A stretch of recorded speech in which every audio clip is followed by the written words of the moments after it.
नमस्कार दोस्तों। आज के इस कार्यक्रम में मैं प्रीति अज्ञात अपनी साथी नीरजा भटनागर एवं समस्त कर्मभूमि टीम के साथ आप सभी का हार्दिक स्वागत करती हूँ। जैसा कि आपको ज्ञाति है कि हमारे आज के कार्यक्रम में प्रिय लेखिका कुमुद वर्मा जी की पुस्तकों पर चर्चा होगी।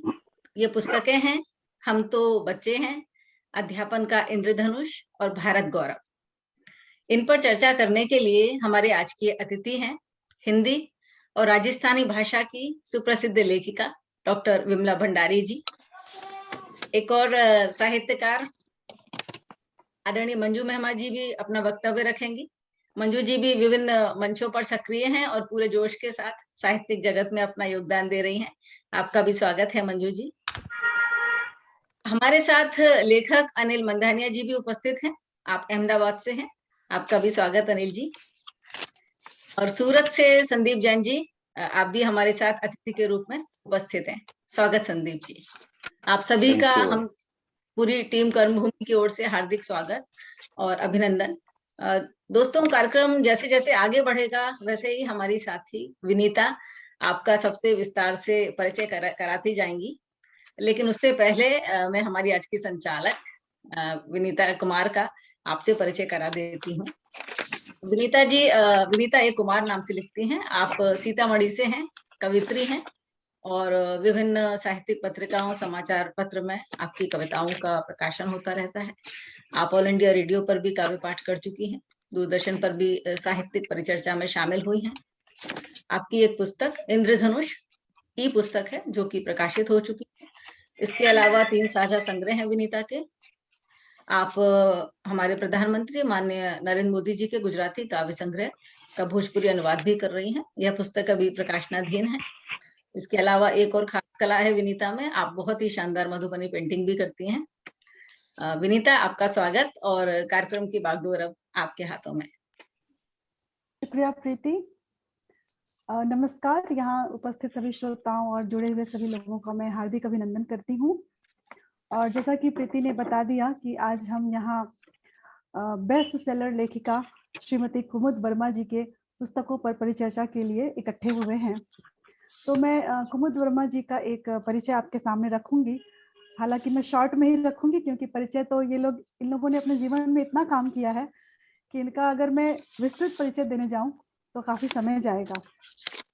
कुमुद वर्मा जी अहमदाबाद गुजरात में रहने वाली हिंदी लेखिका हैं और इन्हें ग्लोबल इंस्पिरेशनल वुमन अवार्ड से हाल में ही नवाजा गया है। आप मूलतः गुड़गांव से हैं और आप एक बेस्ट सेलर लेखिका हैं। ये अपने आप में एक बहुत बड़ा तमगा है और आपकी 8 पुस्तकें प्रकाशित हो चुकी हैं और 1 दर्जन से भी अधिक संस्थाओं ने आपको विभिन्न पुरस्कारों से नवाजा है। आप गद्य एवं पद्य दोनों में अपना दखल रखती हैं और आपकी जो पुस्तकें प्रकाशित हुई हैं उसमें कृति एक काव्य संकलन है और कुशल अध्यापक कैसे बने, ये उभरते शिक्षकों के लिए एक बहुत अच्छा स्रोत है जिसका गुजराती अनुवाद श्रेष्ठ शिक्षक केवी रीते थवाए अपने 9वें संस्करण में उपलब्ध है। इनका दूसरा काव्य संग्रह हम तो बच्चे हैं और अगली पुस्तक अध्यापन का इंद्रधनुष, एक और काव्य संग्रह श्रुति और इसके साथ भारत गौरव नाम से भी इनकी पुस्तक प्रकाशित है और साझा संकलन स्वर्ण आभा गुजरात एवं नवरंग सखी में इनकी रचनाएं शामिल की गई हैं। तो आज हम इनकी पुस्तकों पर परिचर्चा के लिए यहाँ उपस्थित हुए हैं और इसके लिए हमारे पास जो अतिथि आए हैं उन सबका मैं हार्दिक अभिनंदन करती हूँ। और सबसे पहले मैं बुलाना चाहूंगी श्री संदीप जैन जी को। सर, आपका बहुत बहुत स्वागत है। नमस्कार आपको। जी जी, thank you very much ma'am. नमस्कार। आप राजनीतिक विज्ञान में एमए और बीएड हैं और एसडी जैन मॉडर्न स्कूल सूरत में अध्यापन कार्य में संलग्न हैं। आप एक एस्ट्रोलॉजर और न्यूमरोलॉजिस्ट हैं और साथ में फ्रीलांस पोर्टफोलियो मैनेजर भी हैं और आपकी लेखन में अवश्य ही अभिरुचि है, तभी हमारे साथ आप यहाँ उपस्थित हैं। बिल्कुल। तो अध्यापन का इंद्रधनुष कुमुद जी की जो ये पुस्तक है, इस पर आपके जो विचार हैं वो हम जानना चाहेंगे। तो आपका बहुत बहुत स्वागत करती हूँ, मंच पर आप आइए। जी, धन्यवाद मैम। सबसे पहले तो मैं आप सब लोगों का आभार व्यक्त करना चाहूंगा कि आपने मुझे इतने बड़े मंच पर बोलने का मौका दिया है। और कुमुद मैम को मैं काफी समय से जानता हूँ, और इनकी जो पहले वाली बुक है कुशल अध्यापक कैसे बने, वो भी मैंने पढ़ी है। और उस पढ़ने के अलावा उस चीज को मैंने अपने जो दैनिक क्लास में या कक्षा में उसको अप्लाई किया है, और बहुत ही इफेक्टिव रहा है वो सब। और अभी जो बुक आई है ये मैडम की कि अध्यापन का इंद्रधनुष, इसमें भी मैडम ने जो अपने अनुभव शेयर किए हैं वो वास्तव में बहुत ही उपयोगी है। और मेरे साथ साथ मैंने ये बुक मेरे कम से कम 5-6 मित्रों को दी है पढ़ने के लिए, जो विभिन्न विद्यालयों में पढ़ा रहे हैं। तो उनको भी ये बुक काफी अच्छी लगी है। और वो कुछ लोगों ने तो मुझसे पूछा है कि मैम की और भी कोई बुक आए तो हमें बताइएगा, हम भी इसको परचेज करेंगे और अपने जो दोस्त हैं उनको एज ए गिफ्ट या हम दे सकते हैं। तो एक तो सबसे अच्छी चीज मुझे इस पुस्तक की ये लगी है कि इसकी भाषा बहुत ही सरल रखी है मैम ने। मतलब डे टू डे लैंग्वेज जो होती है वो उन्होंने रखी है। और हिंदी भाषा में है तो सब कुछ, सब जो भी है, मतलब हमारे जो अध्यापक गण है सब इस पुस्तक को पढ़ सकते हैं और उसको अपने उसमें अप्लाई कर सकते हैं, अपने जो क्लासरूम में अप्लाई कर सकते हैं। और क्या क्या दिक्कतें आती है और कैसे उन दिक्कतों का हम समाधान कर सकते हैं, सारी चीजें मैडम ने बहुत ही अच्छे तरीके से इस पुस्तक में रखी है। और मैंने महसूस किया, मतलब मैंने ही नहीं, मेरे जिन मित्रों ने इस पुस्तक को पढ़ा है उन सब ने मुझे बताया कि नहीं, हमने इस पुस्तक से काफी लाभ उठाया है। और जो अपने कक्षा में जो हमारे जो विद्यार्थियों के साथ जो संबंध है उसमें डेफिनेटली हमारे सुधार आया है। इस पुस्तक के जो इनमें बताया गया है उन चीजों को अप्लाई करने से डेफिनेटली हमारे इसमें क्लासरूम मैनेजमेंट में सुधार आया है, क्लासरूम डिसिप्लिन में सुधार आया है, और भी काफी कुछ हमारे जो बच्चों के साथ जो रिलेशन है वो भी काफी अच्छे हुए हैं।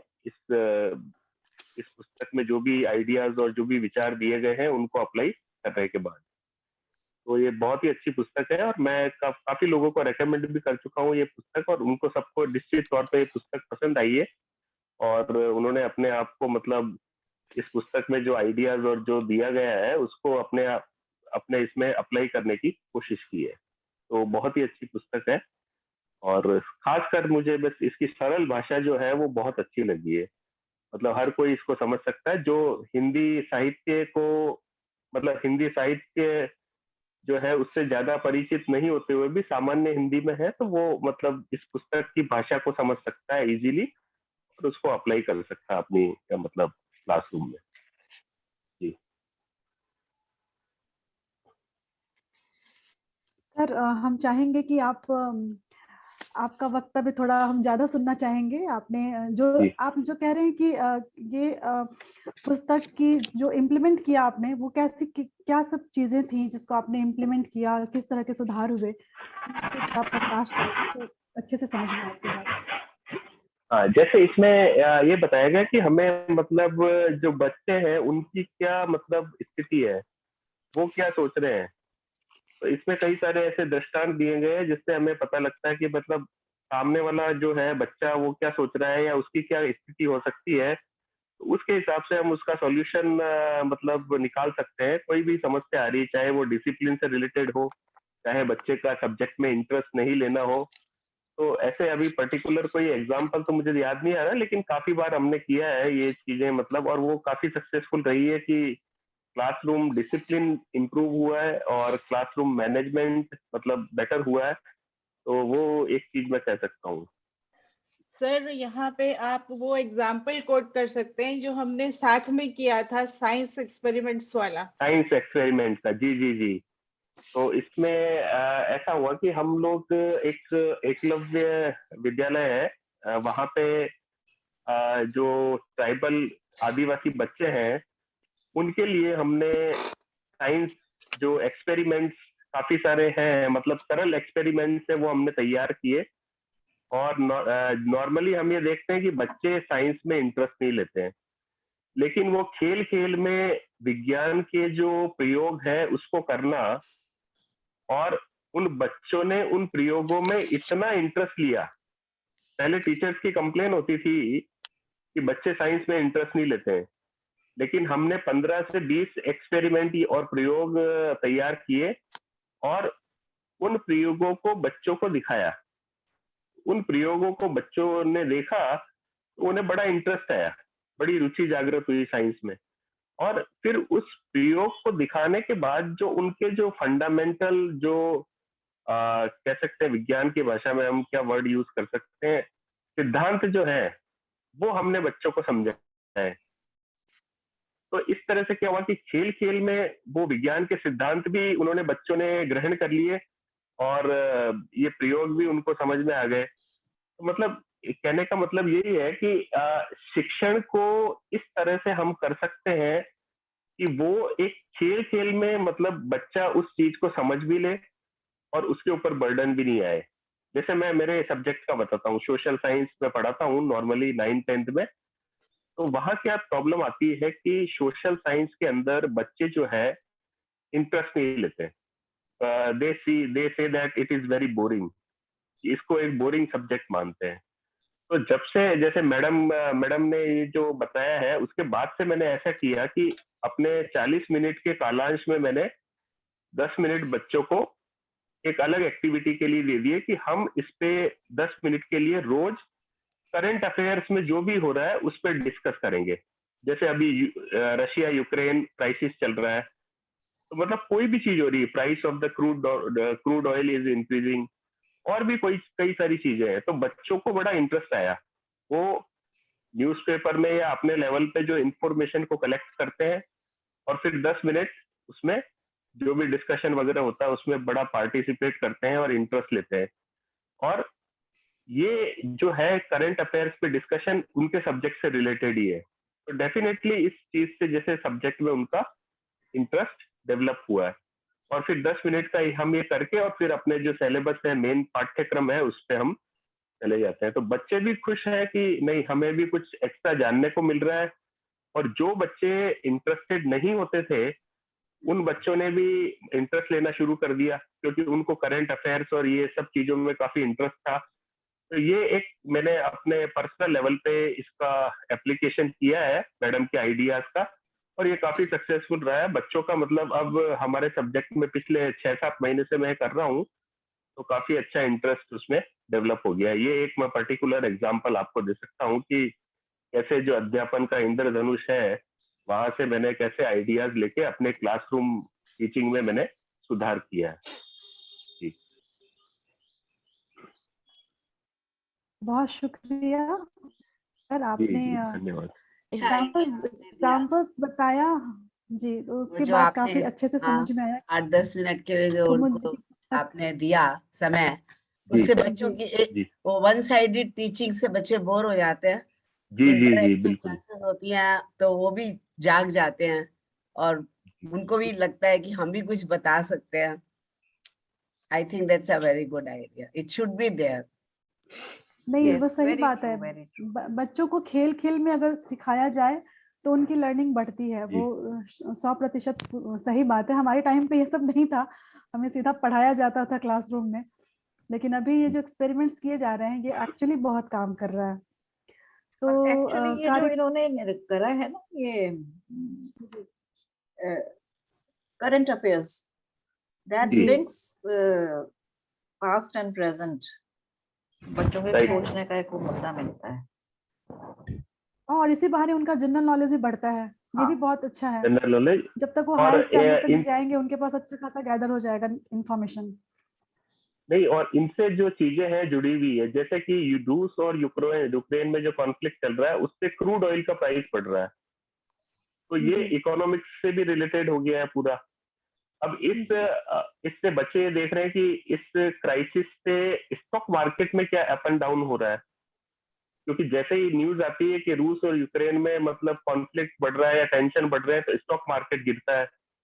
और वो ये देखते हैं कि गोल्ड का प्राइस बढ़ रहा है, तो जी बच्चे ये चीज समझ रहे हैं कि नहीं, जब भी कोई क्राइसिस आता है तो गोल्ड का प्राइस बढ़ता है और स्टॉक मार्केट में लोगों का भरोसा कम होता है। वो कई सारी चीजें, और बच्चे आजकल के बच्चे जो क्रिप्टो करेंसी में है या स्टॉक मार्केट में है या गोल्ड और जो स्पेकुलेशन है, इन चीजों में काफी इंटरेस्ट रखते हैं, करेंसी डेरिवेटिव्स में है, तो वो इस चीज को कनेक्ट करते हैं अपने आप को। तो जी ये एक काफी अच्छा मतलब अनुभव था मेरा।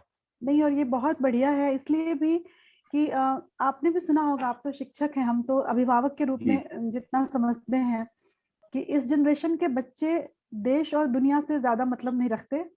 उन्हें अपना, अपने दोस्तों का सर्कल और उनका जो गैजेट्स से उनका जो प्रेम है और उससे रिलेटेड जो उनका मनोरंजन है, वहां तक उन्होंने काफी हद तक खुद को सीमित कर लिया है। और यहाँ तक कि देश की राजनीति में क्या हो रहा है इसके बारे में भी उनको बहुत ही कम, मतलब दिलचस्पी बहुत ही कम है, अगर मैं स्कूल लेवल की बात करूँ तो। और जी। ज्यादातर अगर साइंस के स्टूडेंट्स की बात करूँ तो उन्हें तो यूं भी नहीं होता इन सब चीजों में इंटरेस्ट ज्यादा। तो ये एक बहुत अच्छा तरीका है कि आपने हायर सेकेंडरी लेवल से या secondary level, senior secondary level से अगर करंट अफेयर्स को उनके साथ 10 मिनट का ही सही, बट ये जो आपने एडिशन किया है वो उनको लॉन्ग टर्म में बहुत बेनिफिशियल होगा, क्योंकि अभी अगर वो इंटरेस्ट डेवलप हो जाता है तो वो फिर आगे उनके काम आएगा। वो देखा करेंगे, न्यूज़पेपर पढ़ा करेंगे, समझा करेंगे। जी। वो एक बीज जो आपने बो दिया अभी बचपन में, वो बीज फिर अंकुरित जी। होगा और फिर वो वृक्ष के रूप में आगे चल के बनेगा बड़ा सा।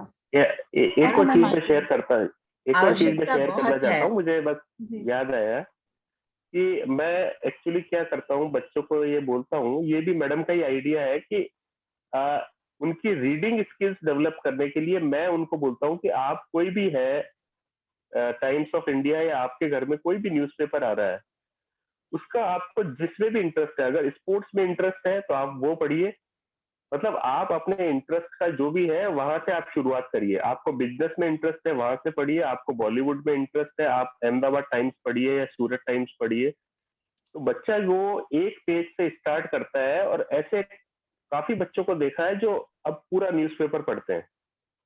तो न्यूज़पेपर पढ़ने से उनकी रीडिंग स्किल्स भी डेवलप हो रही है, कम्युनिकेशन स्किल्स भी डेवलप हो रही है, नॉलेज भी अपग्रेड हो रहा है। तो ये मैडम, जब मैं अहमदाबाद में था तो मैडम ने ही मुझे आइडिया दिया था कि इस तरह से आप बच्चों का मतलब सोशल साइंस में तो या हिस्ट्री, ज्योग्राफी, इकोनॉमिक्स में तो उनका नॉलेज होगा ही इनहेंस, साथ में इंग्लिश और कम्युनिकेशन स्किल्स भी डेवलप होंगी। तो ये भी मैडम का ही आइडिया था कि इस तरह से बच्चों को हम मतलब उनका नॉलेज अपग्रेड कर सकते हैं। जी। सही बात है, न्यूज़पेपर पढ़ने से वोकेबुलरी भी काफी अच्छी हो जाती है। जी। जैसे जैसे वो पेजेस आगे बढ़ेंगे एडिटोरियल तक पहुंचेंगे, और जब एडिटोरियल पढ़ने की उनको आदत होगी तो उनकी भाषा और उनका जो सुधार शब्दकोश है वो होगा। काफी अच्छा रिच हो जाता है। बहुत बहुत धन्यवाद सर आपका। अब आगे मैं बुलाना चाहूंगी श्री अनिल मंधानिया जी को। आप अहमदाबाद निवासी हैं और पेशे से आप प्लास्टिक इंजीनियर हैं, और आपकी रुचियां कविता एवं गीत लेखन में हैं। आपकी पुस्तकें महके हर जीवन तथा दीप जलते रहें, ये 2 पुस्तकें आपकी प्रकाशित हुई हैं। तो आज हम कुमुद जी की पुस्तक अध्यापन का इंद्रधनुष पर अनिल सर की जो के विचार जानना चाहेंगे। सर आपका बहुत बहुत स्वागत है कर्मभूमि के पटल पर। मैं आपको आदर के साथ आमंत्रित करती हूँ, आप आइए मंच पर और अपने विचार रखिए। बहुत बहुत धन्यवाद। सभी को नमस्कार करता हूँ। प्रीति अज्ञात जी और कर्म भूमि फाउंडेशन ने मुझे आज के इस कार्यक्रम में जोड़ा, उसके लिए तहे दिल से आभारी हूँ। कुमुद जी तो मुझे छोटा भाई मानते हैं और हम 7-8 साल से परिचय में हैं।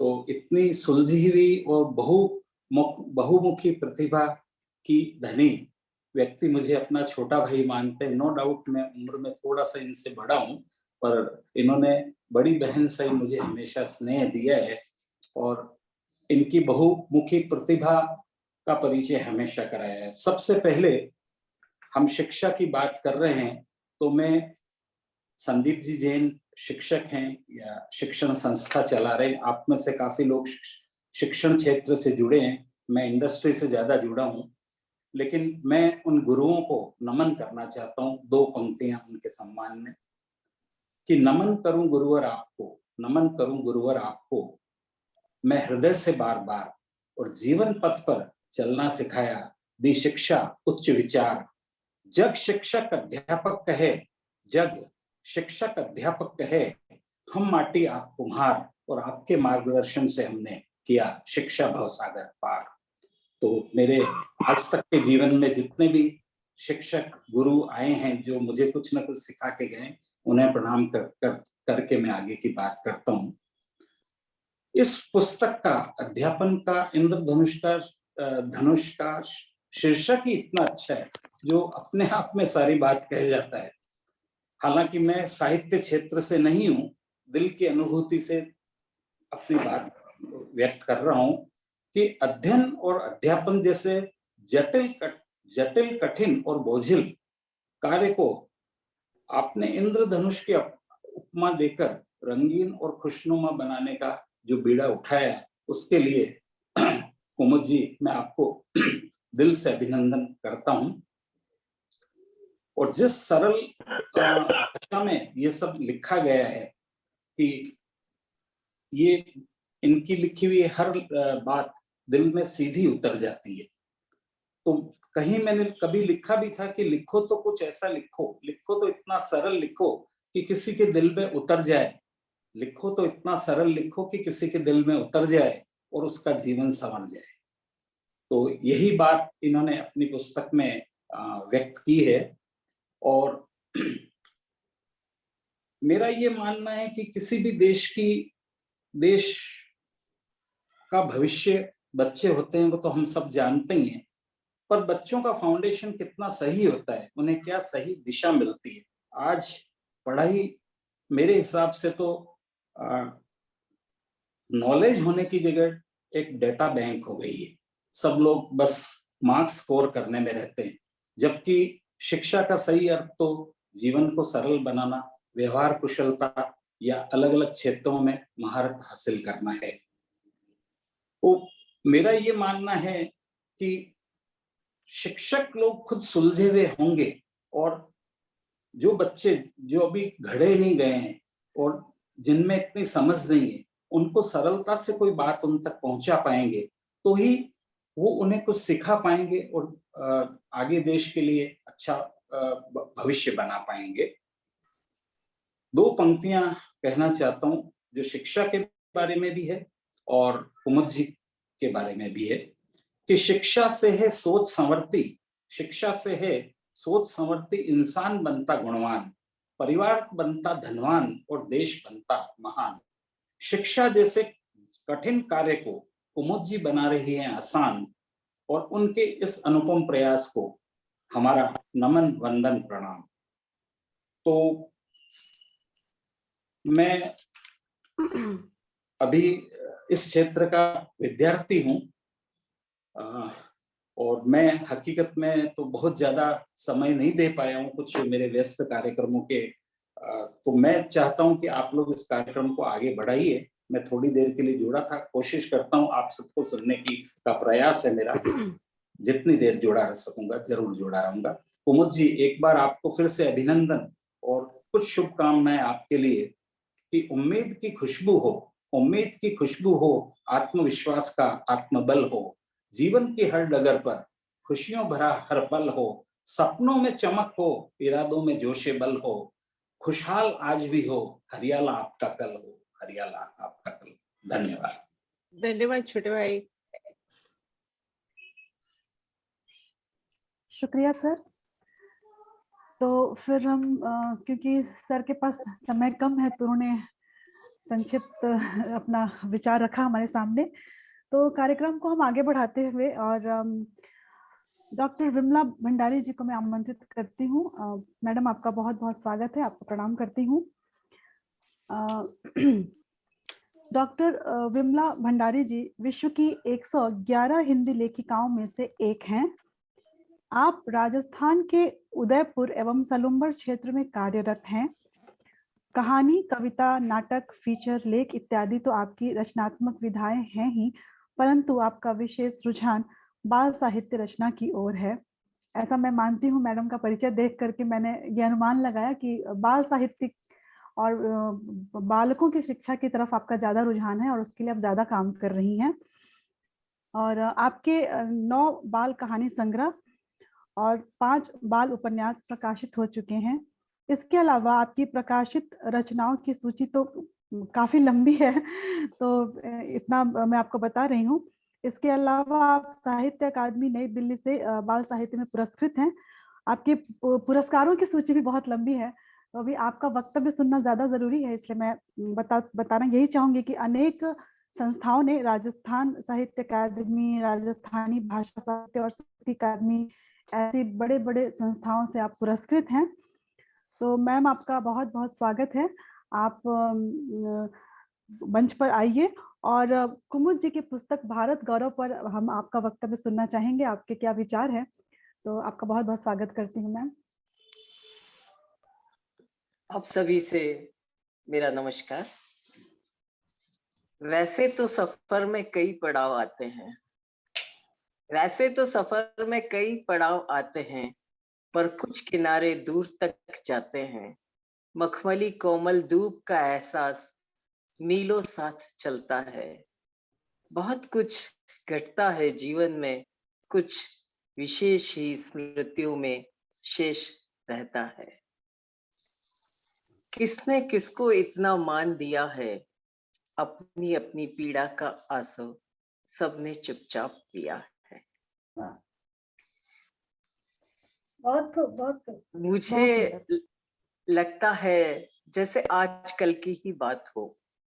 अभी कुछ दिनों पूर्व ही तो मैं कर्म भूमि के इस पटल से जुड़ी थी, और उस कर्म भूमि की पटल से जुड़ने का बहुत फायदा हुआ, और उसमें ये भी एक फायदा शामिल था कि कुमुद वर्मा से मेरी पहचान हुई। स्मिता ध्रुव का वो कार्यक्रम था और उसे पुस्तक पर मुझे बोलना था। प्रीति जी से तब मेरा पहला परिचय हुआ था। मैं प्रणाम करती हूँ मंजू जी महिमा को, मधु जी सौसी को और विनीता जी को, और कुमुद जी के साथ तो जुड़ी हैं बहुत सारी यादें। आप सलुम्बर आई थी और एक 24 घंटे की मधुर याद हमेशा के लिए दे गई, और वो भी आज भी उतनी ही तरोताजा है। आइए हम उनकी पुस्तक जो मेरे हाथ में है इस समय, भारत का गौरव, हम इस पर बात करते हैं।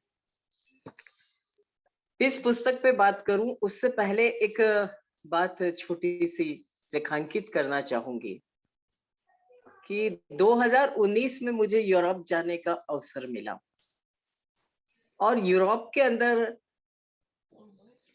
जब मैं घूम रही थी, हंगरी की राजधानी थी बुडापेस्ट, और बुडापेस्ट की सुबह हम ऐसी जगह पहुंचे जिसका नाम था hero square. Hero square, hero कौन? हीरो नायक, लीडर। नायक वह जिसने देश पर शासन किया हो, या वह लोकप्रिय राजा रहा हो वह, या फिर जिन्होंने अपने जीवन में कोई महत्वपूर्ण कार्य किया हो।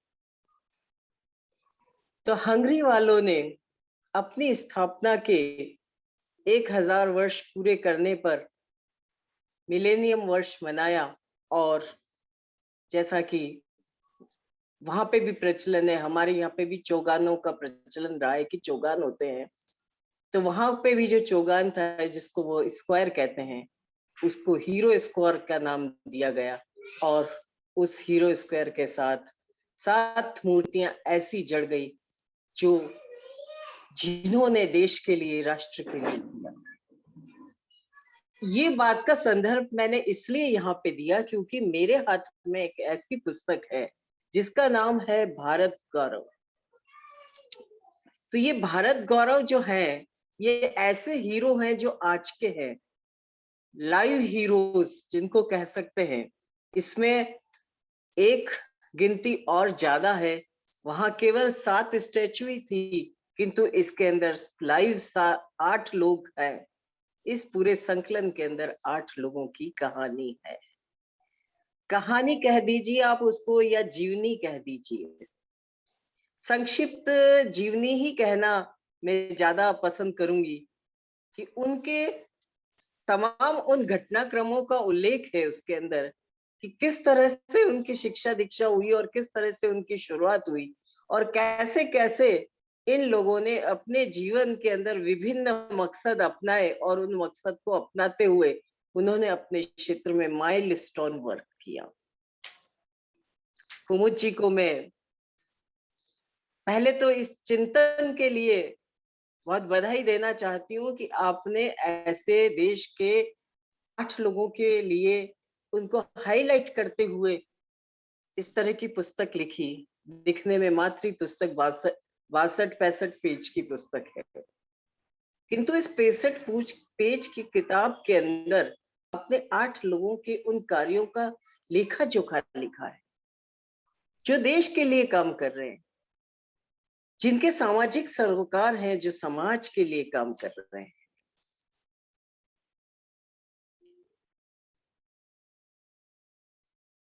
उनका उद्देश्य, जब उन्होंने अपनी पुस्तक लिखी, तो जिन जिन लोगों ने उनको सहयोग दिया उस समय इस पुस्तक को लिखने के लिए, उनका उद्देश्य भी यही रहा कि देश भर में हो रहे इन कार्यों से हम भी सीखें। इस पुस्तक को लिखने का उद्देश्य रहा कि देश भर में जो ये लोग काम कर रहे हैं, इनसे हम भी सीखें, और हो सकता है इसको पढ़ने के बाद हमारे भीतर भी एक नई सोच विकसित हो। अभी पूर्व के 2 वक्ताओं में संदीप जैन ने और अनिल जी ने भी इसी बात को रेखांकित किया था कि वो कुमुद जी की 2 पुस्तकों को पढ़ने के बाद अपने यहाँ पे क्या अनूठा प्रयोग कर रहे हैं। और कुमुद जी ने भी यही बात अपने लेखन की उद्बोधन में स्वीकार की है कि जिन्होंने देश के लिए न केवल सोचा, अपितु मात्र जन सहयोग से बेहतरीन काम भी किया हो। और ये जज्बा अगर आप में है, समाज के लिए कुछ करने का जुनून है, जैसा संदीप जी ने खुद ने स्वीकारा है, वो एक संस्था चलाते हैं और उन्होंने खुद ने इस चीज को स्वीकारा है कि अगर आप में जज्बा है, समाज के लिए कुछ करना चाहते हैं, तो आपको साथ मिल जाएगा। काफिला बढ़ता ही चला जाएगा, कई दिमाग साथ चलेंगे तो सफलता तो मिलना तय है। प्रत्येक का अपना योगदान दे तो हम उन्नति कर सकते हैं। यहाँ सरकार की ओर देखने की जरूरत नहीं है। व्यक्ति के अंदर अगर इच्छा शक्ति है तो वह जन सहयोग के साथ चल करके और कार्य कर सकता है। आइए हम इस पुस्तक के एक इंडेक्स पर नजर डालते हैं। सबसे पहला जो आलेख है, काम का जुनून, हीरालाल एक आईएएस अधिकारी के ऊपर लिखे गए कुछ ऐसे पृष्ठ हैं जिसमें उनके कार्यों को विभाजित करके रेखांकित किया गया है। एक आईएएस अधिकारी, बहुत से आईएएस अधिकारी होते हैं, अपनी नौकरी करते हैं और सेवानिवृत्त होकर के चले जाते हैं, किंतु अपनी नौकरी के दौरान समाज को कौन कुछ कितना दे जाता है, ऐसे गिनने लायक ही लोग होते हैं। उनमें से हीरालाल जी को आपने चुना है।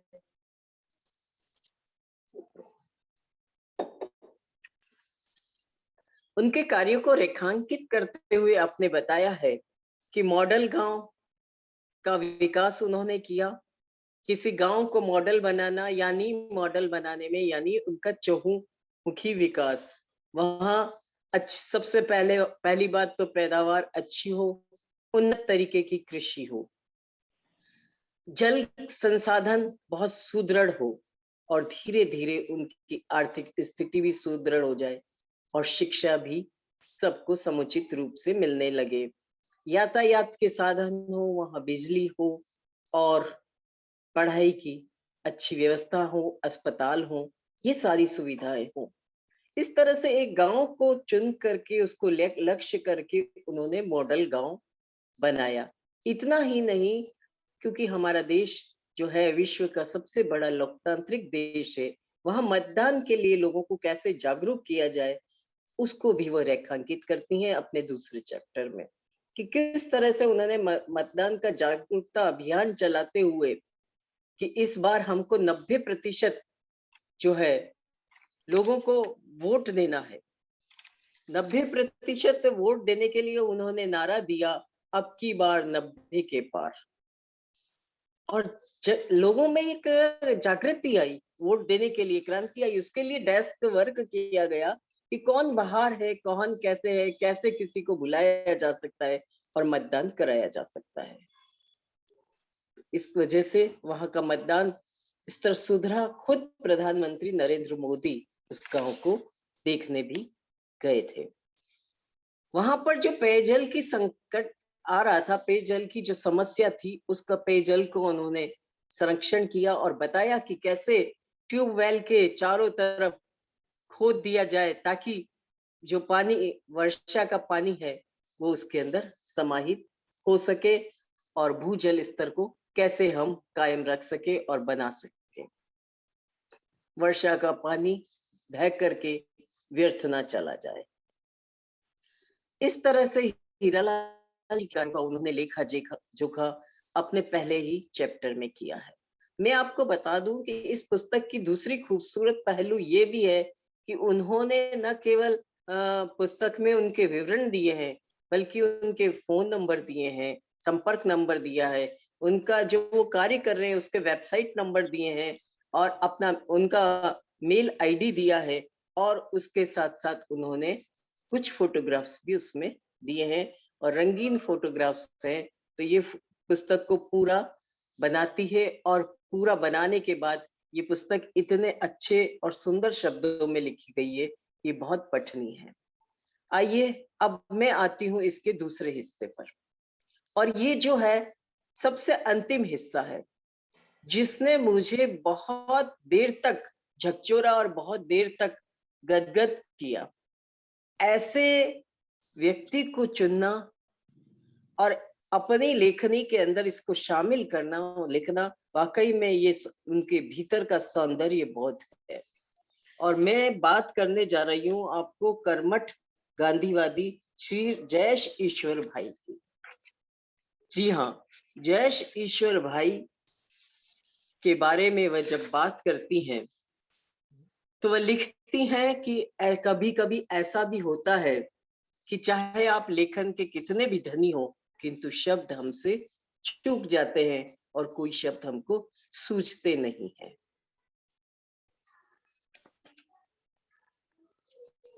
उनके बारे में परिचय देती हुई लिखती हैं लेखिका कुमुद वर्मा कि कैपिटल आई और स्मॉल आई की बात करते हैं।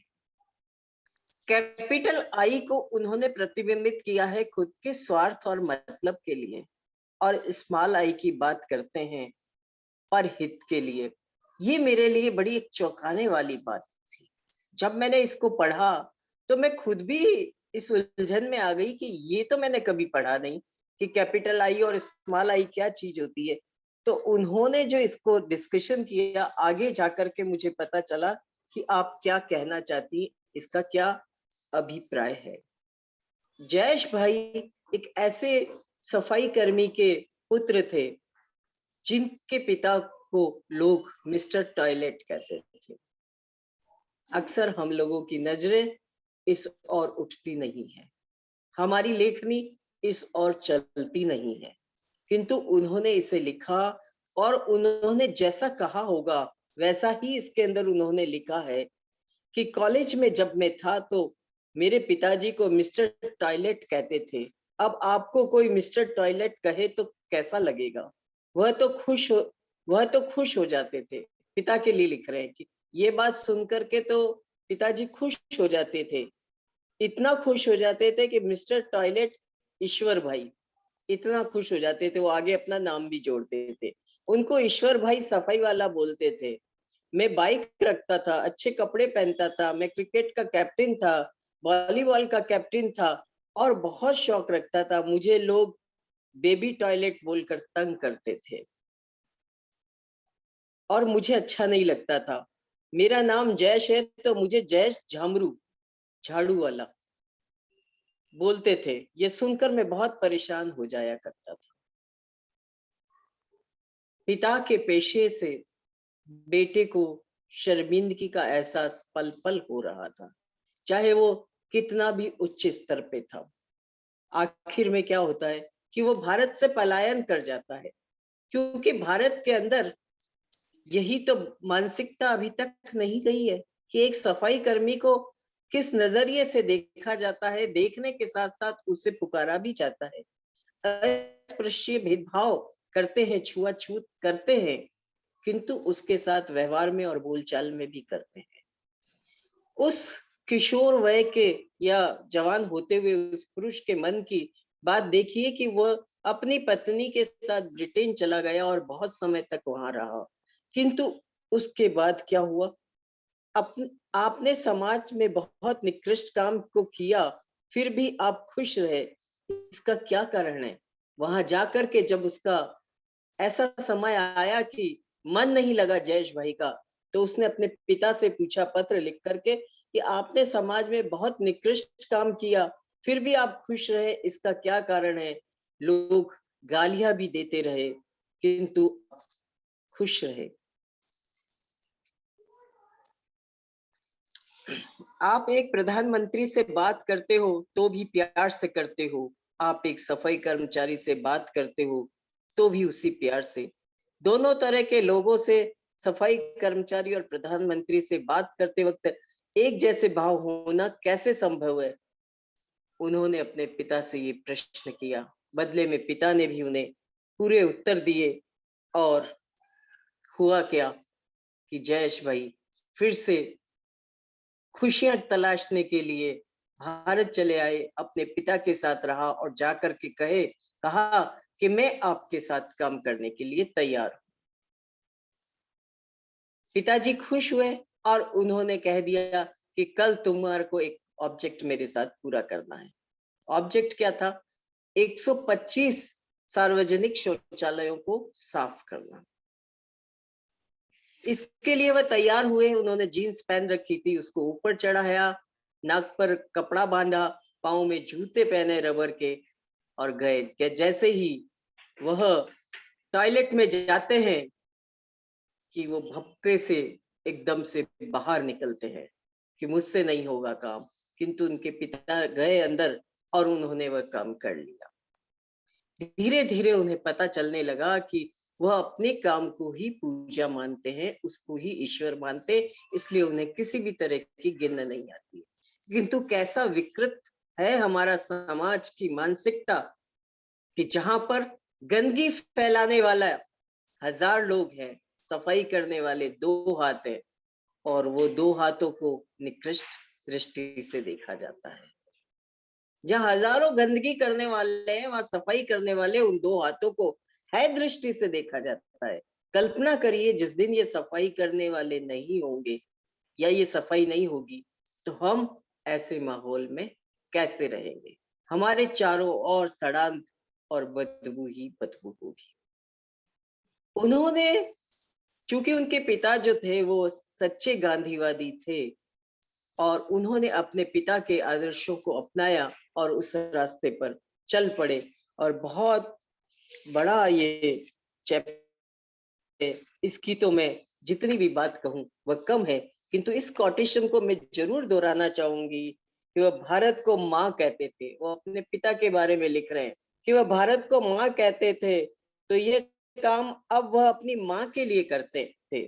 उनकी ऐसी भावना थी कि एक जाति सफाई का काम करती, उस जाति को हमने अस्पृश्य माना, उसको छूने से भी हम अस्पृश्य हो जाते हैं। गंदगी करने वाला नीचा नहीं, साफ करने वाला नीचा हो गया। 1000 हाथ कचरा डालते हैं और 2 हाथ कचरा साफ करते हैं, वह भी छोटा हो गया। इस काम को हमने हल्का माना, हम इस काम को हमने गंदा माना।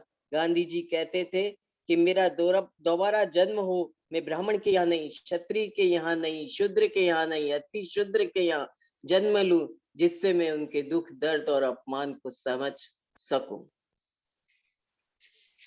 बहुत अच्छा विषय, अछूता विषय और बहुत ही मन के अंदर, मन को झंझोड़ता हुआ ये पूरा का पूरा चैप्टर आपने तैयार किया। ऐसी ही एक अभी तक मैंने जो 2 स्टोरीज आपको बताई या 2 जीवनियां जिन लोगों की बताई वो पुरुषों की थी, पर यहाँ पे महिलाएं भी हैं। सुश्री पूनम भटनागर के बारे में लिखती हैं वो अपने पाठ में कि परहित सरिस धर्म नहीं भाई। यह स्त्री अपने जीवन के अंदर आईएएस अधिकारी बनना चाहती थी, पढ़ने में बहुत होशियार थी, शादी होती है, ससुराल चली जाती है और कुछ दिनों बाद तो उसके जीवन का उद्देश्य ही बदल जाता है। वह वहां पर ऐसी एक एनजीओ खोलती हैं जो स्त्रियों की तकलीफों को दूर करने का काम करता है। धीरे धीरे लोगों को उस पर विश्वास होता है और स्त्रियों की जो तकलीफें हैं वो दूर होती चली जाती हैं, उन्हें सुदृढ़ करने का काम करती है, उनको आश्वस्त करने का काम करती है, मानसिक रूप से और हर तरह से उनकी मदद करती है। तो इस तरह की स्त्री के लिए है एक चैप्टर जो है स्वास्थ्य परिवेश, लक्ष्मण सिंह का जो लिखा है, उन्होंने पानी की समस्या के लिए लिखा था कि लपोड़िया करके एक गांव ऐसा था जहां पानी की वजह से हमेशा मारपीट होती थी, लड़ाई झगड़ा होता था, किंतु उन्होंने वहां जाकर के अपनी पढ़ाई को बीच में छोड़ करके उस गांव में गए और वहां जाकर के उन्होंने काम करना शुरू किया। शुरुआत में तो उनकी बात किसी ने नहीं सुनी, किंतु जब युवा लोगों ने अपना एक संगठन तैयार किया और वहां काम करना शुरू किया तो वो गांव जो था वो सब चिन्हित हो गया। वहां न पेयजल की समस्या रही, न कृषि की कोई समस्या रही, न वहां लड़ाई झगड़ा रहा, न शिक्षा रही। रात्रिकालीन शिक्षा देने लगी। वहीं के जो बच्चे जो पढ़े लिखे थे वो रात को अपने ही गांव के बच्चों को पढ़ाने लगे। बहुत सारी चीजें हैं, कई डायमेंशन में आपने छोटे छोटे बातों को अंदर रेखांकित किया है, छोटे छोटे चैप्टर्स के माध्यम से। इनको पढ़ा जाए तो वाकई में हमें लगेगा कि इसमें कहीं पर्यावरण को संरक्षण है। राकेश खत्री का गोरैया संरक्षण के लिए और उसका किया गया कार्य कि वह कैसे कृत्रिम घोंसले बना करके गोरैया के लिए कार्य कर रहे हैं। बहुत सारे अंदर उन्होंने वर्णन दिए, क्योंकि तो मेरी नजर क्या है घड़ी पर आ गई है, इसकी वजह से मैं अपनी स्पीड को थोड़ा सा मैंने बढ़ा दिया है, वरना एक एक चैप्टर पे जितनी चर्चा की जाए उतनी कम है। करे योग रहे निरोग, स्वास्थ्य को लेकर भी उन्होंने एक चैप्टर अंदर दिया है, श्री आत्म प्रकाश कुमार का। और मैं कहूं कि जो ये आत्म प्रकाश कुमार हैं, यह केवल अपने अहमदाबाद से ही, अपने मोहल्ले से ही इन्होंने शुरू किया था हास्य क्लब, और ऐसे करते करते उन्होंने पूरे देश के अंदर और यहाँ तक विदेशों में भी हास्य क्लब की स्थापना करी। और हास्य क्लब की स्थापना के साथ उनको स्वास्थ्य का महत्व समझ में आने लगा और उन्होंने बाबा रामदेव के वहां प्रशिक्षण लिया योग का और योग गुरु बन गए और लोगों को योग सिखाने लगे। आज भी बड़े कैंपस में अहमदाबाद में वह लोगों को योग सिखाते हैं और पूरे देश के अंदर उनकी कई शाखाएं चलती हैं। पूरे देश में भ्रमण किया, विदेशों में भ्रमण किया और लोगों को योग से जुड़ा। उनका खुद का मकसद था कि जैसा लिखते हैं वो कुमुद जी अपनी लेखनी में कि उन्होंने वह हंसता हुआ कलकत्ता छोड़ करके आए। उन्होंने हास्य लोगों के जीवन में इतना ऐसा उतारा कि वह कुमुद जी को लिखना पड़ा कि वो हंसता हुआ कलकत्ता छोड़ के आए। जहां पे भी गए लोग अवसाद में, दुखों में, छोटी छोटी चिंताओं में, दुश्चिंताओं में डूबे हुए थे, उनको बाहर निकाला, उनको हंसना सिखाया और इस तरह से सुबह के समय हास्य क्लब चलने लगे। योग और हास्य क्लब, इन दोनों को उन्होंने अपना जीवन बना लिया और देश के कई भागों से जुड़े, कई भागों में रहने वाले लोगों से जुड़े और उन्होंने लोगों को इस तरह से अच्छे स्वास्थ्य के लिए अभिप्रेरित किया। कुमुद जी की ये पुस्तक बहुत सफल पुस्तक कहूंगी कि छोटी सी पुस्तक है, और जब अमेज़न के माध्यम से मेरे हाथ में आती है तो चूंकि ये पुस्तक छोटी है तो मुझे लगा कि मैं तो इसको अभी पढ़ लूंगी। किताब को उठाया मैंने और मैंने इसको पढ़ना शुरू किया। मेरी आदत है कि मैं पीछे से पढ़ना शुरू करती हूँ। तो सबसे पहला जो मैंने गांधीवादी विचारधारा का लेख पढ़ा और जयेश भाई का लेख पढ़ा तो मुझे लगा कि अरे वाह, ये तो किताब बहुत अच्छी है, इसको ऐसे नहीं खड़े खड़े नहीं पढ़नी है, क्योंकि मैं डाक खड़े खड़े खोल रही थी और खड़े खड़े ही इसको पढ़ने लग गई और खड़े खड़े ही मैंने एक चैप्टर पढ़ लिया, पढ़ने में डूब गई। तब मैं आके अपनी स्टडी रूम में बैठी और मैंने कहा नहीं, इसको तो बैठ के पढ़ने की है ये किताब तो। और मुझे लगा कि ये किताब तो बहुत बढ़िया है। थोड़ी देर बाद मैंने उनसे बात करी और मैंने कहा उनको ये पुस्तक तो बहुत अच्छा है और ये आप कर्म भूमि जो है बहुत अच्छा कार्य कर रही है। इस तरह से वेबिनार के जरिए पुस्तकों पर चर्चा करवाना बहुत अच्छी बात है। कई चीजें जो हम पढ़ नहीं पाते हैं, बहुत सारी पुस्तकें हमारे सामने आती हैं और हम उनको पढ़ नहीं पाते हैं, किंतु यहाँ पर कोई एक व्यक्ति पढ़ करके और उसके बारे में बात करता है तो हमें बहुत सारी चीजें जानने को मिलती है और पढ़ने की इच्छा होती है। तो इस तरह से एक सर्कुलेशन बनता है। तो ये आपने जो खिड़की खोली है जूम मीट के रूप में, ये बहुत अच्छी विंडो है और इसके माध्यम से आप कृतियों पे निरंतर चर्चा कराती हैं और कृतियों को सामने लाती हैं, उजागर करती हैं। तो मैं आपको भी बधाई देना चाहूंगी और कुमुद जी को भी बधाई देना चाहूंगी कि उन्होंने अपनी तीनों ही बहुत सुंदर पुस्तकें लिखी हैं। हम तो बच्चे हैं, पर सलीला संस्था ने उन्हें पुरस्कार भी दिया है कि जब वो पुस्तक सामने आई थी, हम तो बच्चे हैं, तो देखते ही उस पुस्तक को मैं दंग रह गई कि कोई पुस्तक इतनी बढ़िया भी हो सकती है, चाहे वो शब्दों का कमाल हो, चाहे वो उसके चित्रों का कमाल हो। तो ये फिर मैंने उसको अनुशंसा करते हुए अपनी संस्था में रखा उस पुस्तक को। और उन दिनों की बात थी कि वो पुरस्कार के लिए चयन कमेटी बैठने वाली थी और चयन होने वाला था, तो इस पुस्तक को चुना गया। तो हमारे लिए सौभाग्य की बात है कि हमारा कुमुद जी से परिचय हुआ और उसी के साथ कर्म भूमि से हमारा परिचय हुआ। आप लोगों से हम जुड़े और ये सारी बातें साझा करने को मिली। आपकी आभारी हूँ, आप सभी की धन्यवाद। बहुत बहुत शुक्रिया मैडम। और जिस तरह से आप ईश्वर जी की कहानी से बहुत प्रभावित हुई, ठीक वही मेरे साथ हुआ जब मैंने भारत गौरव पढ़ना शुरू किया।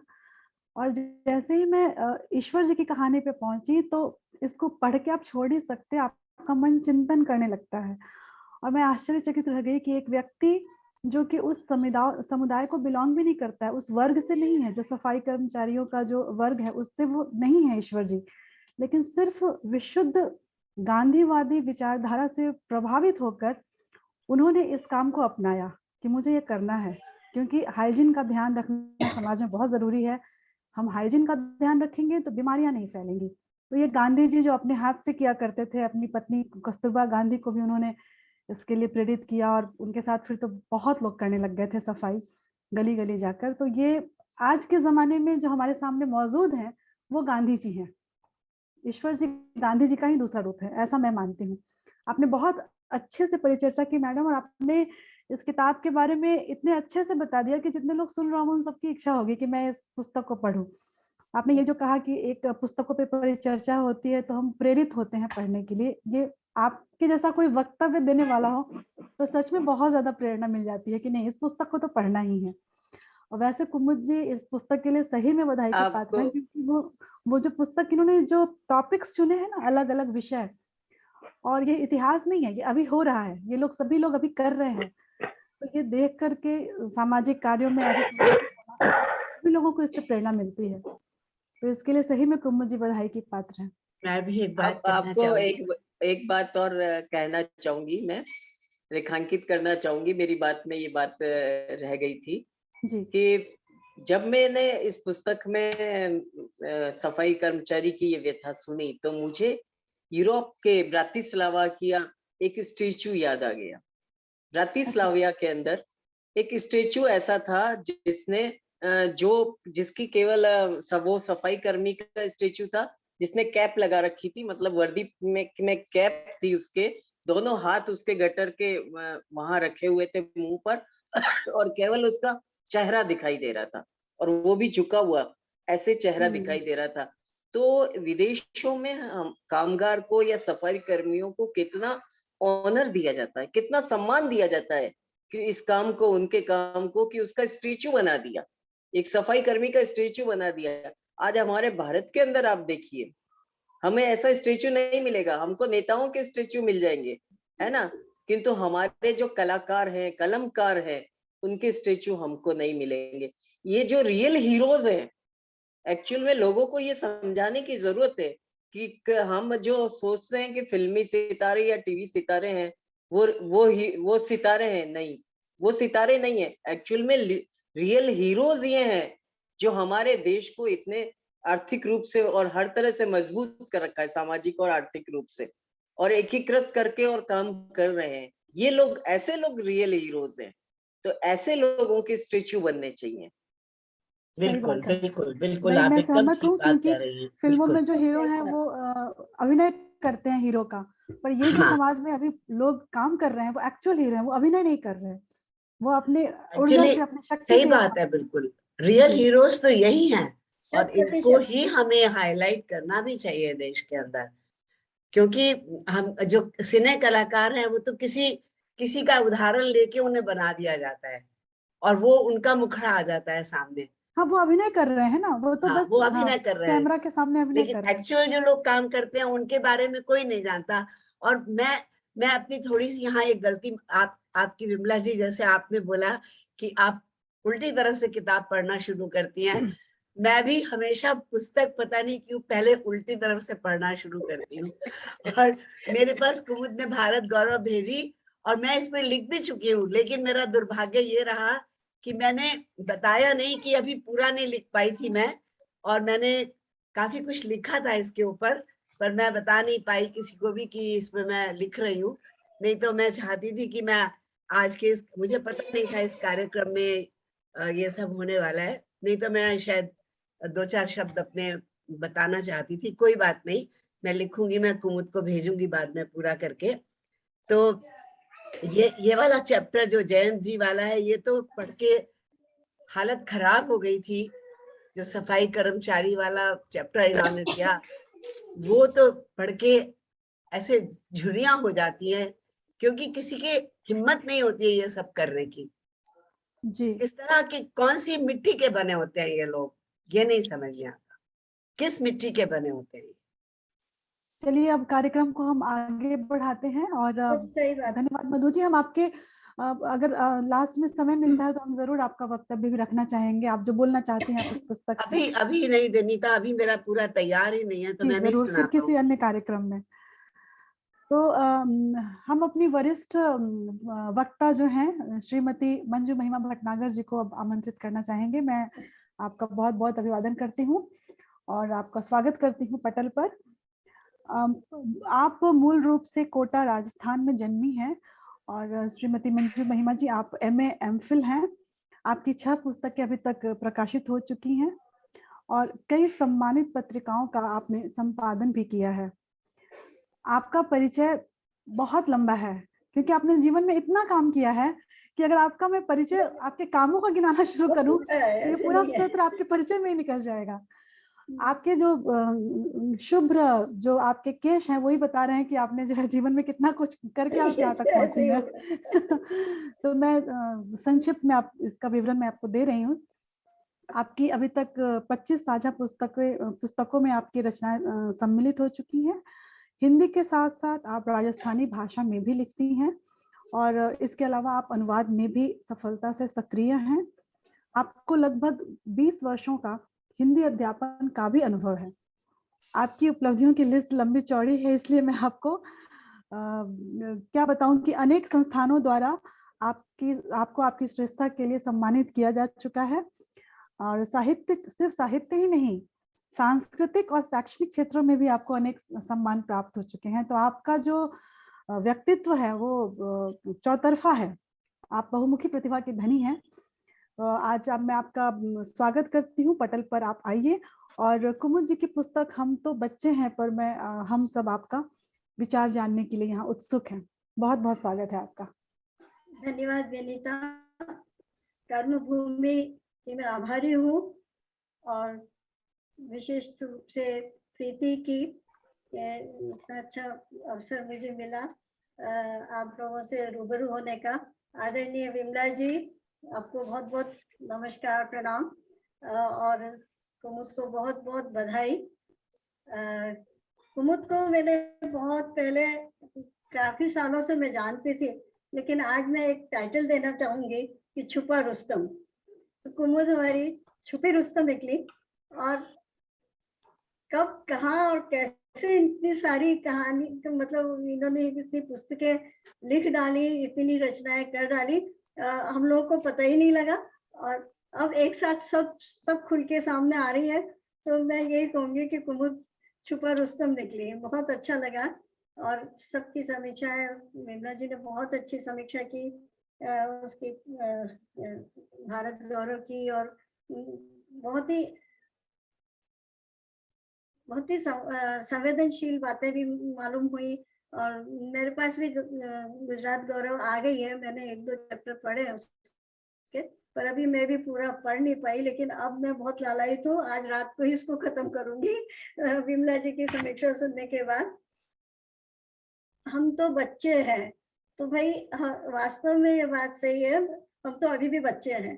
तो जब मैंने ये पुस्तक आई मेरे हाथ में, और मैंने जब उसको देखा तो बड़ा मन हो गया। और वो पुस्तक इतनी सुंदर बनी है, इतने सुंदर उसके वो है कि देखते ही बनते हैं। और मुझे यही अफसोस होता रहा कि मैं क्यों नहीं मतलब अब पैदा हुई तो मैं भी इस पुस्तक को पढ़ सकती थी वर्णमाला सीखती इससे। मैं उनकी पुस्तक को बहुत बहुत उनको जो पुरस्कृत हुई है, और विमला जी के मंच से ही हुई है उससे, तो उसके लिए मैं बहुत बहुत बधाई दे रही हूँ।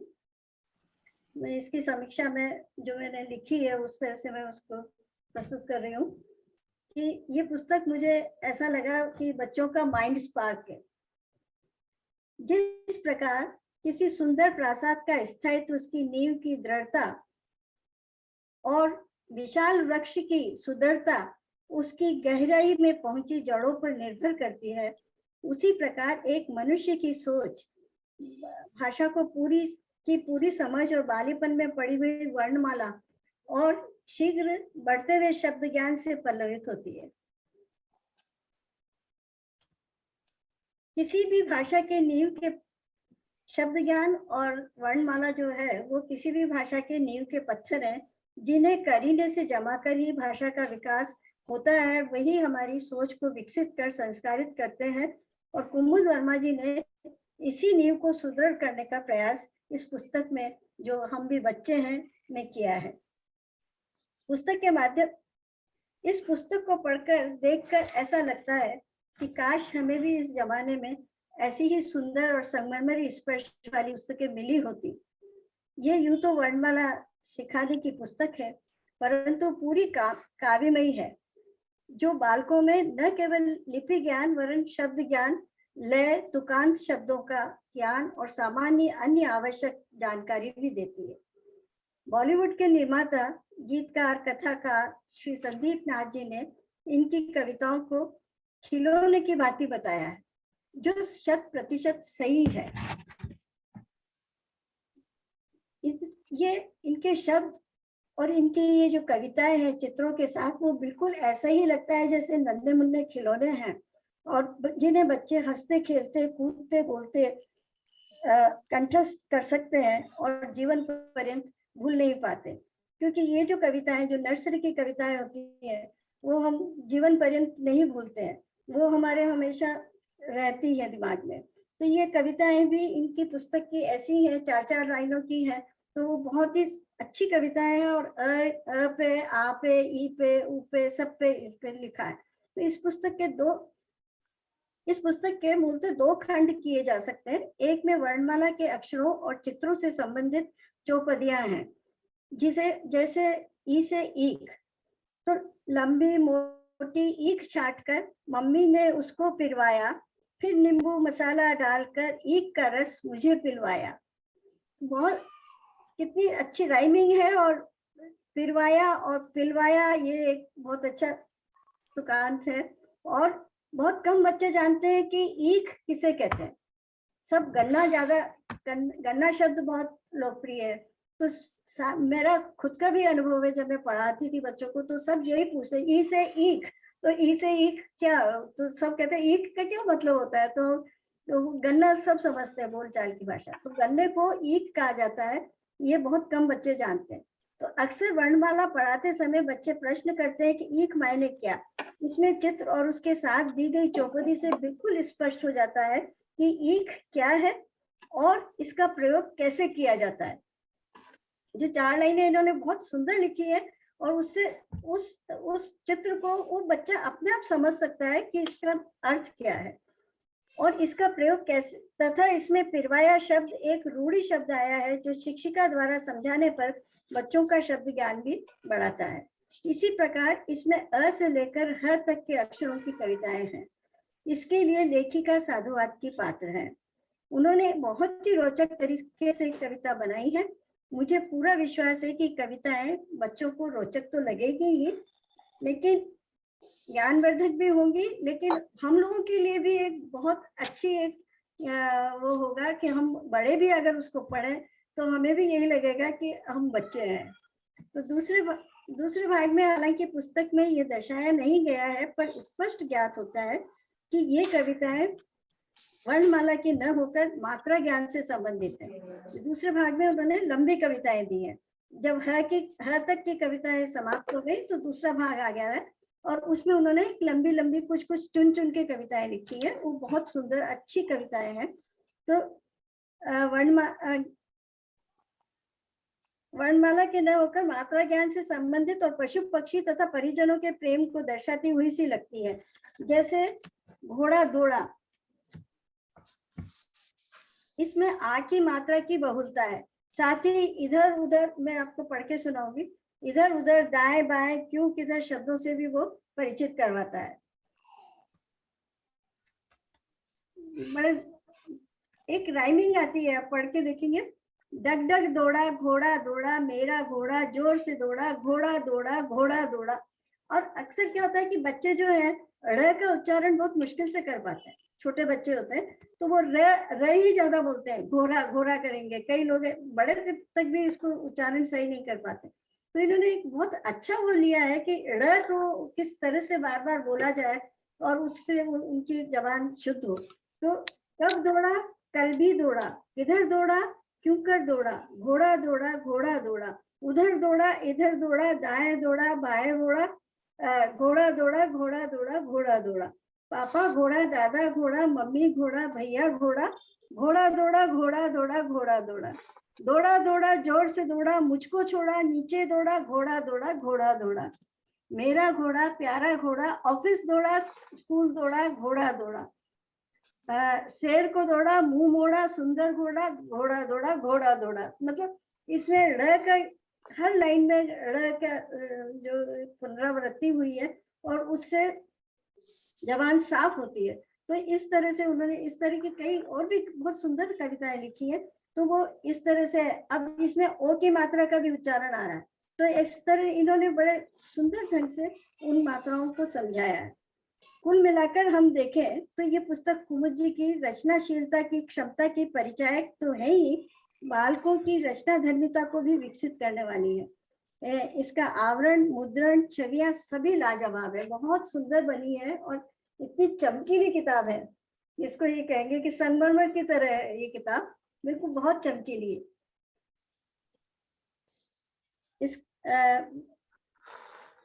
इसमें इस किताब में मैंने एक और बात देखी, इसमें कुमुद जी का परिश्रम और सूक्ष्म अवलोकन झलकता है। हर चीज को इन्होंने बड़े करीने से सजाया है और हर एक के पीछे एक बाल मनोविज्ञान भी है।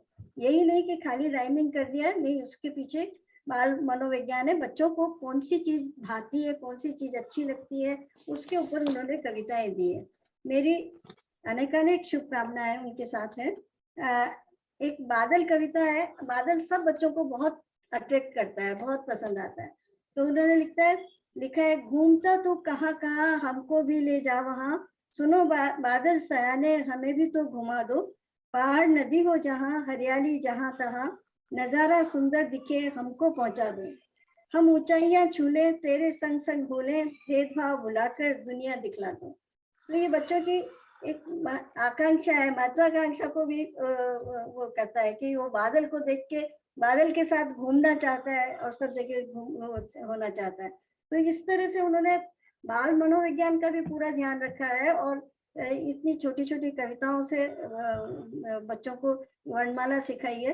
ये बहुत ही अच्छा और बहुत ही सराहनीय प्रयास है, जिसके लिए मैं दिल से बधाई देना चाहूंगी। और ये किताब इसीलिए बेस्ट सेलर भी हुई है, ये मुझे पता, बेस्ट सेलर हुई है और एनआरआई के उसमें भी वो काफी जा रही है, वो लोग भी इसे बहुत पसंद कर रहे हैं। तो अनेक मैं उनके सामने शुभकामनाएं देते हुए 4 लाइनें कहती हूँ उनके लिए कि सिलसिले कदमों के कुछ इस तरह चलते रहे, बढ़ते रहे कदम निरंतर, पीछे निशान बनते रहे। तो कुमुद जी आगे बढ़ती जाइए, खूब आगे आप जाएं और पीछे अपने निशान इन किताबों के रूप में हमारे लिए छोड़ती हुई जाएं। तो सब आपको बहुत बहुत बधाई, बहुत बहुत बधाई। बहुत ही बढ़िया और बहुत बहुत शुक्रिया मंजू जी, आपका वक्तव्य बहुत ही रोचक रहा और आपने जो इसके जो मुख्य बिंदु है उस पर आपने गौर कराया कि किस ढंग से राइमिंग शब्दों का इस्तेमाल किया गया है और बच्चों की जुबान जो है वो निखर के आए, तो उसके लिए उन्होंने एक ही शब्दों का बार बार प्रयोग करके और उनका प्रोनाउंसिएशन जो है वो सही रहे उसके लिए प्रयास किया गया है। और इसके साथ साथ बाल मनोविज्ञान का ध्यान रखा गया है और वो तो रखना ही पड़ेगा, है ना। तो आपका बहुत बहुत शुक्रिया, धन्यवाद। तो अब हम बेस्ट सेलर लेखिका से बात करेंगे, जो अभी तक सबकी बातें सुन रही हैं, मन मन मुस्कुरा रही हैं। मेरा सौभाग्य है, मेरे जीवन में आज तक किसी बेस्ट सेलर लेखिका से या लेखक से बात नहीं किया। ऐसे तो सब लेखिका लेखक से ही हम घिरे हुए हैं क्योंकि अभी साहित्य के क्षेत्र में लिख रहे हैं, पढ़ रहे हैं, बट ऐसे रूबरू होके बात करना वो भी हमारा सौभाग्य है, वो हमारे बीच उपस्थित हैं। कुमुद जी, मेरा आपसे सबसे पहला प्रश्न है, मैं आपको बधाई देती हूँ आज के कार्यक्रम के लिए, आपके तीनों पुस्तकों के लिए जिसपे आज हमने परिचर्चा की और बेस्ट सेलर हुई है उसके लिए भी मैं आपको बधाई देती हूँ। मेरा पहला प्रश्न है, ये आप एक किसी बच्चे का प्रश्न समझ के इसका उत्तर दीजिएगा कि बेस्ट सेलर बनके कैसा फील होता है, कैसा महसूस करती हैं? देखिए, लेखिका या लेखक तो वही होता है जो वो नेचुरली है। उसको बेस्ट सेलर या कुछ भी, आप कुछ भी कह लें, वो उसका काम बनाता है। अपने काम के प्रति ईमानदारी रहे और अपने काम को आप एक अच्छा अंजाम दे पाए, उससे ज्यादा खुशी होती है बजाय इसके कि आप बेस्ट सेलर। ये मुझे बॉदर नहीं करता, मुझे सिर्फ ये समझ में आता है हाँ मैंने ठीक काम किया, चलो आपको पसंद आया। जैसे अभी विमला दीदी ने इतना सारा भारत गौरव के लिए बोल दिया, लेकिन मैं उतना सोच भी नहीं सकती क्योंकि एक एक कहानी अलग अलग क्षणों में जुटाई गई थी और जिस कहानी ने मुझे ज्यादा प्रभावित किया, मुझे लगा कि लोगों को बताना चाहिए, मैं संकलन करती चली गई और इसी संकलन में मैं ज्यादा कुछ दे नहीं पाई। एक तरह से ये एक इसको आप एक्सपेरिमेंट कह सकते हैं। तो इसमें मैंने 7 लोग रखे थे। 8वां जब मैंने इसमें एक चैप्टर तैयार किया, वो लीक हो गया व्हाट्सएप पे, जैसे चेक करने भेजा किसी को, उसने तो खुशी में सबको फॉरवर्ड कर दिया, तो मेरा 10 पेज का पूरा काम बिगड़ गया। फिर इतने मेरा जयेश भाई से मिलना हुआ, तो मुझे लगा चलो ये जयेश भाई का काम इसमें ले लेते हैं। इसके दौरान काफी परिश्रम होता है। इस पुस्तक को पसंद किया गया, मैं इसका सीक्वल भी सोच रही हूँ, मेरे दिमाग में कुछ लोग हैं जिन्होंने बहुत काम किया है, और बस ये कि आप सीखें उनसे। हर किताब का उद्देश्य यही रहा है कि किसी न किसी को कोई फायदा रहे, बेस्ट सेलर होने के लिए नहीं, पर इसके साथ एक बात ये भी है, आपकी बात सही है कि बेस्ट सेलर होने का मतलब है कि आपकी पुस्तकें बहुत अधिक संख्या में लोगों के पास पहुंच रही है, बहुत लोग उससे रूबरू हो रहे हैं और लाभान्वित हो रहे हैं, तभी ये ज्यादा खरीदी जा रही है, ज्यादा पढ़ी जा रही है और बार बार इसका प्रकाशन हो रहा है। तो ये बेस्ट सेलर होना अपने आप में अचीवमेंट इसलिए है क्योंकि आपकी सफलता की ही कहानी है। आपने काम किया है, आपकी मेहनत सफल हुई है, तभी लोग खरीद रहे हैं और पढ़ रहे हैं। ये मैं कहना चाह रही थी। तो जी, धन्यवाद। जी, और भारत गौरव आपकी मैंने भी पढ़ी है। ये बात सही है कि जो चैप्टर्स हैं वो बहुत बड़े बड़े नहीं हैं, लेकिन जितने भी शब्दों में आपने उनका परिचय रखा है, लोगों को पता चले कि हाँ, इस तरह के लोग हैं जो कि समाज में अपना फायदा और नुकसान छोड़ करके सिर्फ जनहित के लिए इतना काम कर रहे हैं, अपना समय लगा रहे हैं, अपनी एनर्जी लगा रहे हैं, अपने परिवार के लोग भी, उनके परिवार के लोग भी उनके साथ आ रहे हैं। जैसे जयेश भाई इंग्लैंड छोड़ करके, इंग्लैंड का उनका जो लाइफस्टाइल रहा होगा वो छोड़ के वो वापस इंडिया आते हैं और फिर वो इस काम में जुड़ जाते हैं अपने पिता के साथ इस मुहिम में। जी, जी। तो वो ये जो ट्रांसफॉर्मेशन है ये कितना बड़ा है, उनकी सोच का जो ये बदलाव है, ये आसान नहीं है, ये बहुत मुश्किल है अगर इसको सोचा जाए तो।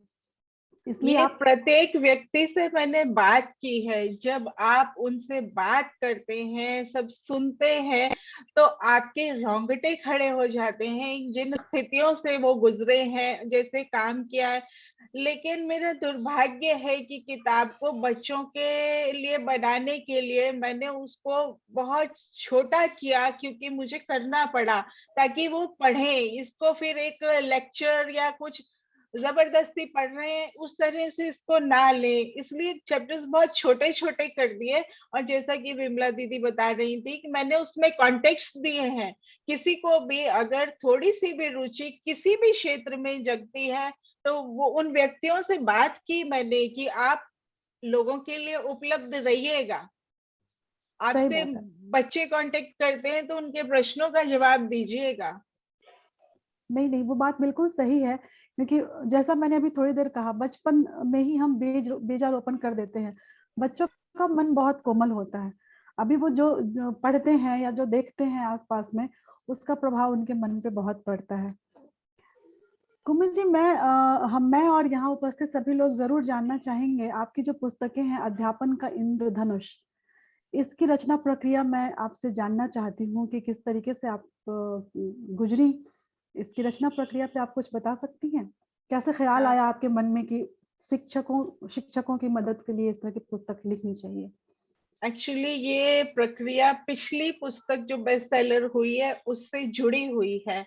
मेरी पहली पुस्तक थी कुशल अध्यापक कैसे बने, उसको यहाँ गुजराती में ट्रांसलेट किया गया। ये कुशल अध्यापक कैसे बने, इसको गुजराती में जब ट्रांसलेट किया गया तो काफी अच्छा इसमें रिस्पॉन्स रहा।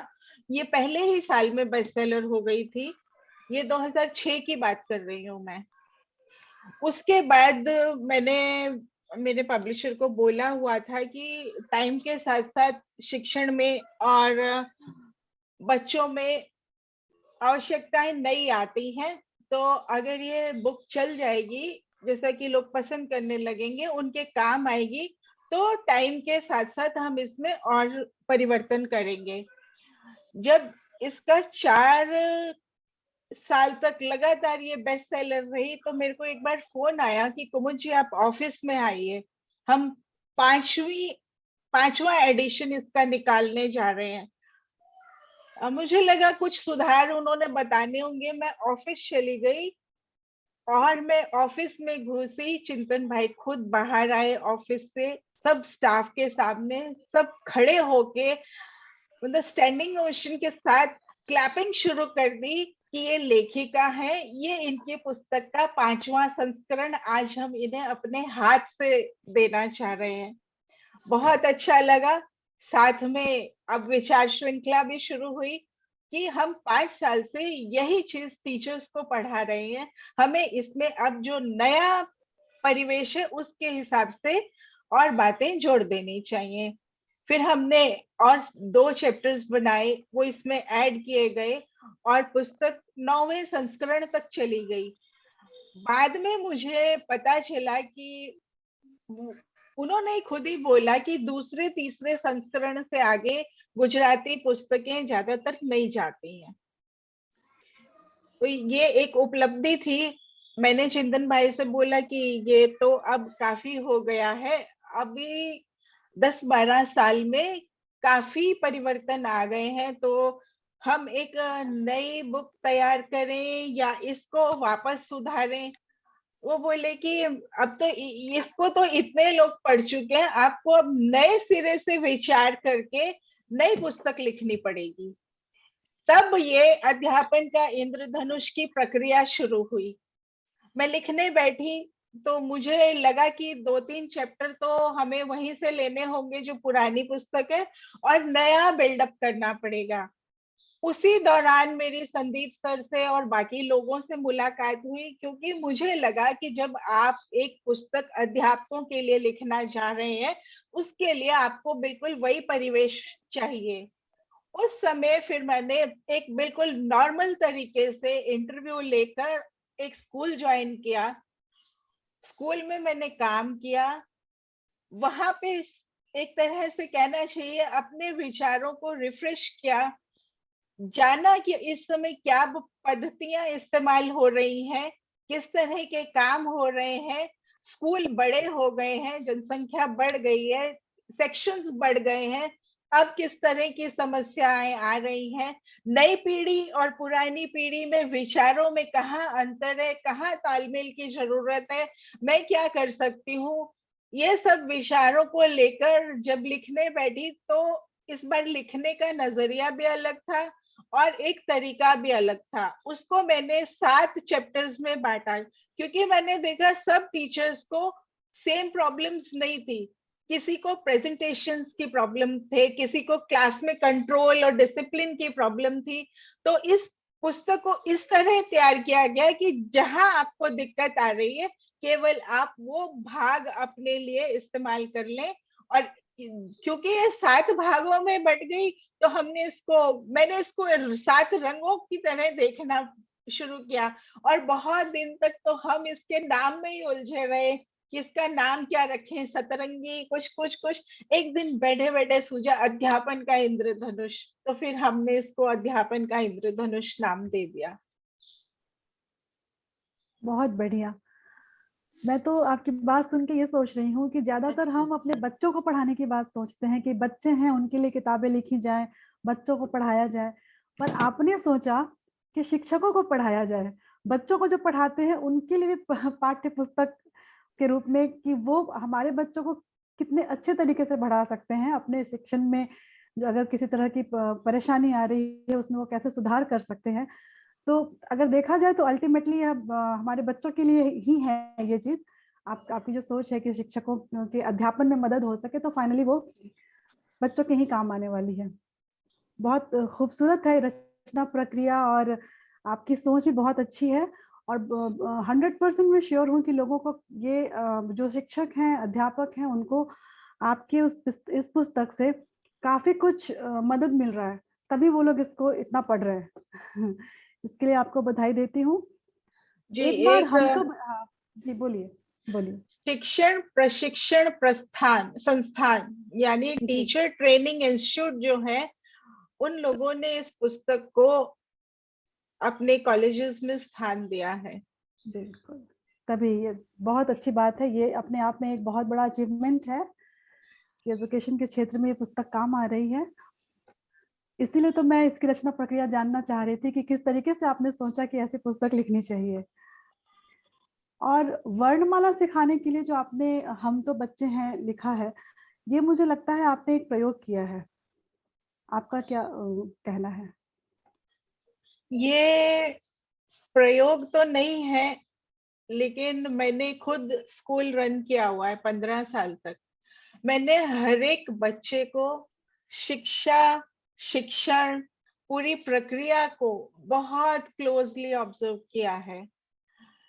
जहां जहां मुझे जरूरत लगी कि मैं यहाँ कुछ काम करके मैं मदद कर सकती हूँ, वहां वहां मैंने लेखन किया है। मेरा लेखन ज्यादातर खुद के लिए नहीं है, आप अगर ध्यान दे तो खुद के लिए तो कभी कभी कविताएं लिखती हूँ, बस उतना ही। लेखन मेरा जितना भी हुआ है वो स्कूल के आसपास घूमता है या समाज के आसपास घूमता है, वो जरूरत के हिसाब से लेखन हुआ है। मेरे बच्चों को हिस्ट्री पढ़ना पसंद नहीं था। हम पसंद करते हैं कि हमारे बच्चे आज के उन लोगों से मिले जो अच्छा काम कर रहे हैं, उनकी सोच को जाने। किताब आ गई भारत गौरव। मैं गुजरात में बैठी हूँ, मेरे बच्चों और उसके मित्रों और जिस जगह में मैं रहती हूँ उन लोगों को हिंदी सीखने में परेशानी हो रही है। किताब आ गई, हम तो बच्चे हैं। बच्चे हैं। मेरा एक टीचर उस तरह से नहीं पढ़ा रहा, क्लास में नहीं खुल रहा, झिझक है जो उसको मेरे बच्चे मतलब मेरे स्टूडेंट को दे देना चाहिए, वो उसके अंदर से मैं कैसे निकालूं। तो किताब आती है कुशल अध्यापक कैसे बने। तो रचना प्रक्रियाएं सारी इस तरह रही हैं। वो जो पहली कुशल अध्यापक कैसे बने मैंने अपने स्टाफ के लिए लिखी थी। जी। एक बुकलेट बनाना चाह रही थी, एक बुक बन गई और उसको फिर छपवाया गया तो वितरण अच्छा हुआ, लोगों ने सराहा, जिसने मेरे को आगे मोटिवेट किया कि मैं इसको और आगे ले जाऊं और आज के संदर्भ में कुछ काम करूं। उस तो आ गई अध्यापन का इंद्रधनुष। निश्चित रूप से मैं कहूंगी कि आपने जो भी पुस्तकें लिखी हैं उसके पहले आपने शोध किया है, पूरा रिसर्च किया है, समस्याएं देखी हैं, खुद से महसूस की हैं और उसके बाद फिर उसका समाधान आपने अपने अनुभवों से निकाला है। जो आपको 15 साल का पुराना अनुभव है, मैं ये मानती हूँ कि उससे आपको ये समाधान निकालने में बहुत आपको उसने मदद की होगी, क्योंकि समस्याएं तो दिख जाती हैं पर उसका समाधान कोशिश क्या हो। की है, हाँ, समाधान कोशिश क्या की हो। है। जी जी, मैं वही कह रही हूँ कि समस्याएं हम भी देखते हैं, हम अभिभावक हैं, हमारे बच्चे स्कूल में पढ़ते हैं तो हमें समस्याएं दिखती हैं, पर समाधान इतनी आसानी से इतनी सारी समस्याओं का हम नहीं निकाल पाते। तो आपने वो बड़ा काम किया है, भागीरथ काम किया है, उसके लिए आपको मैं बहुत बहुत बधाई देती हूँ। और जी, तो अभी समय तो मेरे ख्याल से पूरा हो गया है, तो आप और कुछ कहना चाहती हैं कुमुद जी, या हम कार्यक्रम को अब संपूर्णता की ओर ले चलें? आप जैसा चाहें। मेरे हिसाब से सबने बहुत बात की, मेरे पास ज्यादा कुछ कहने को नहीं है। आप कार्यक्रम को संपूर्णता की तरफ ले जा सकते हैं। मैं यहाँ उपस्थित सभी श्रोताओं से मेरा अनुरोध है कि अगर कुमुद जी से कुछ प्रश्न पूछना हो या कुछ और जानकारी या उनसे कुछ बात करनी हो तो आप अपना प्रश्न रख सकते हैं। शायद मधु जी कुछ कहना चाहती हैं। मुझे ये उत्सुकता हुई, वो जो जयेश भाई के बारे में कुमुद ने लिखा, ये तुमको कहाँ से पता चला इनके बारे में? इधर उधर जैसे काम के सिलसिले में जाना होता है तो एक इंस्टीट्यूट है सैनिटेशन पे ही, जहाँ पे अभी कोरोना के टाइम में डॉक्टर्स को बुलाया गया था उसको देखने के लिए। मुझे ये भी नहीं पता था कि डॉक्टर्स बकायदा सैनिटेशन स्टडी करते हैं। और वहां पे कहना थोड़ा सा अजीब लगे, अलग अलग तरह के कमोड के डिजाइन थे और कैसे सीटिंग अरेंजमेंट हो, कैसे उपयोग हो, कैसे फ्लश हो, बहुत कुछ ज्यादा डीप नहीं जा रही। तो थोड़ा सा क्यूरियोसिटी बढ़ गई, बैठे हुए थे, बातचीत चल रही थी, तो बात करते करते जैसे मैंने उनसे थोड़ा सा सवाल पूछने शुरू करे तो उन्होंने थोड़ा डिटेल में बताना शुरू करा। मेरे हाथ में उस समय पेपर पेन कुछ नहीं था, मैंने एक एक वर्ड लिख के मोबाइल में टाइप करना शुरू करा कि इस वर्ड से ये सेंटेंस आया, इस वर्ड से ये सेंटेंस आया। बहुत क्विक क्योंकि वो बोलते जा रहे थे लगातार। और जो भी उनके फोटो आए हैं इसमें बुक में वो मेरे खुद के मोबाइल से ही खींचे, वहां अपने रूम में वो बैठे थे तो मैंने उनसे परमिशन ली, फोटो खींचे वो बस वो बातचीत पूरी जो है, उन्होंने उसी बातचीत में ही पूरी कहानी बता दी। वो पूरी की पूरी कहानी ज्यों की त्यों पाठकों के लिए है। ये बात अलग है कि लिखने के बाद फिर मैंने सबसे अप्रूव कराया, जितना जितना जिसके लिए लिखा सबके पास भेजा, सबसे अप्रूव कराया, उन्होंने ओके किया, उसके बाद छपा। Thank you. वही क्यूरियोसिटी थी मुझे कि ये तुम्हें टॉपिक कहाँ से मिला और क्यों मिला और कैसे। Thank you. एक्चुअली मेरी जो अगली किताब आ रही है, मैं उसके सिलसिले में उनसे मिलने गई थी, और मुझे पता नहीं था जो किताब ऑलरेडी चल रही है उसमें एक चैप्टर ऐड हो जाएगा। संयोग होता है।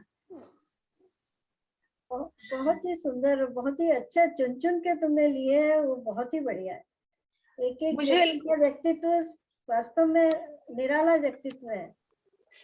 मुझे प्रभावित किया, और मेरे अंदर इच्छा हुई कि मेरे बच्चे भी जाने, मेरे बच्चे जाने तो सबके बच्चे जाने, क्यों नहीं जाने, सब जाने, सबको। और आज की जनरेशन को ये बताना बहुत जरूरी है, क्योंकि उनमें वो उन्होंने सुविधाओं वाला वो देखा है, समय देखा है। असुविधाओं वाला समय हम तक था, थोड़ा बहुत हमारे टाइम में था, हमने बचपन में देखा। मेला ढोना तो बच्चों को, हमारों को पता ही नहीं है क्या होता है। वही तो मैं कह रही हूँ कि उन्होंने तो सुविधा, हम लोगों ने तो अपने बचपन में देखा है, मेला ढोते हुए भी देखा है, और ये वाले सब वो भी देखा है। लेकिन आज के बच्चों को तो ये सब मालूम नहीं है, तो उनको ये मालूम होना चाहिए। और ये बहुत ही अच्छा, बहुत ही सराहनीय कदम है तुम्हारा, बहुत ही बढ़िया। आज भी आप देखिए, हमारे पास अभी भी बैठे हैं, विमला जी बैठी हैं सलूम्बर से। आप अगर जाके देखिए, छोटी सी जगह है जहां से ये शख्सियत उभरी है। मुझे गर्व है कि आज वो मेरे साथ मेरे इस पटल पर बैठी हैं। आप कर्म भूमि को देखिए, काम कर रहे हैं ये लोग, लगातार कर रहे हैं।